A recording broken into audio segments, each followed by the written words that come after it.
We want to change the world.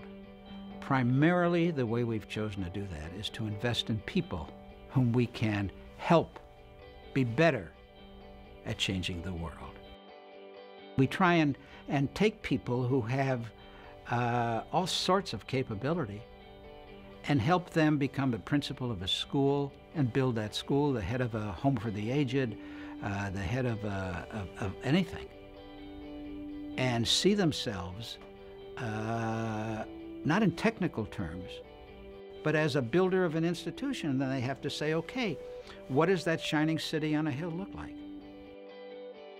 I have made the comment many times that being a leader, a senior executive in a for-profit company, and being a senior leader in a not-for-profit company, very much the same. It's all about leadership, it's all about who, it's all about strategy, it's all about execution, it's all about setting a high bar. These are expressions that I have internalized and used in every setting in which I operate. Our foundation activity, in my view, has been every bit as trailblazing, as profitable in terms of using the word profitable in a different way in terms of human values and results, as our commercial for-profit ventures.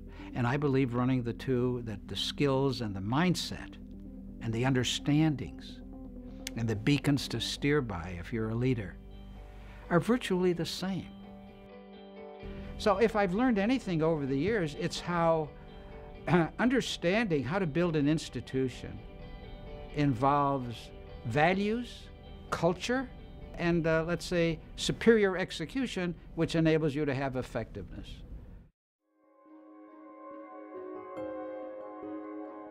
One of the conclusions we arrived at an early stage in our development in the nonprofit world, but also in the for-profit world, was that the combination of good ideas and money was not sufficient to fulfill our dream, that the real power was in coupling financial capital and human capital. What has enabled us to be as successful as I think we've been relative to what we otherwise might have been has been our understanding that it's all about who, our understanding that our relentless search for exceptional people is how we made essentially all the money that we've made. Our relentless search for exceptional people is why some of the nonprofits with which we're so closely identified are awesome. The ideas are good, the vision is good, the strategy is good.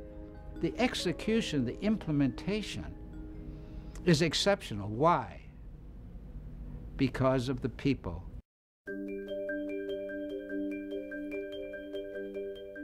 One of these situations that I've learned to deal with is what happens when all of your resources, human resources, financial resources, are engaged in good work,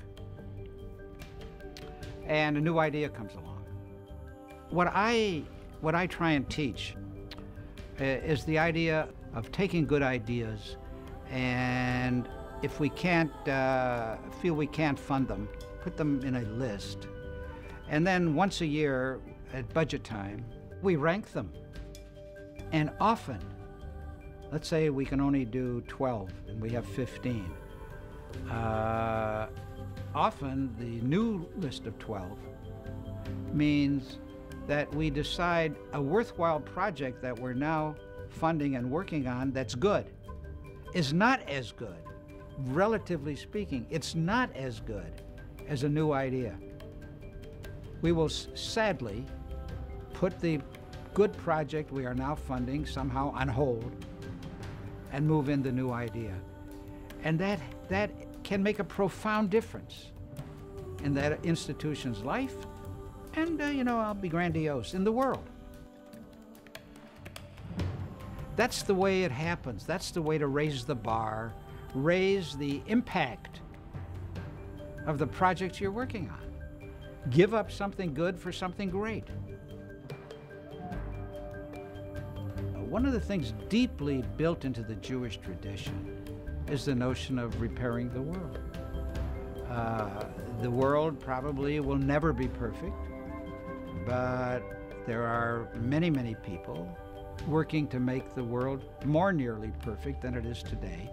And that's what I mean by changing the world, by having small gains or big gains occur because of the Mandel enterprise.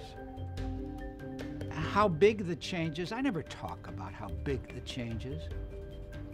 I just want to know that in the areas in which we really invest in people, that they're out there in a serious way to improve the human condition. That's, to me, changing the world.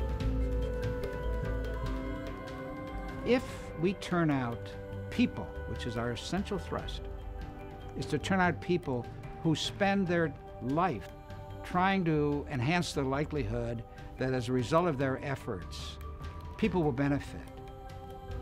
That's it. Doesn't get any better than that.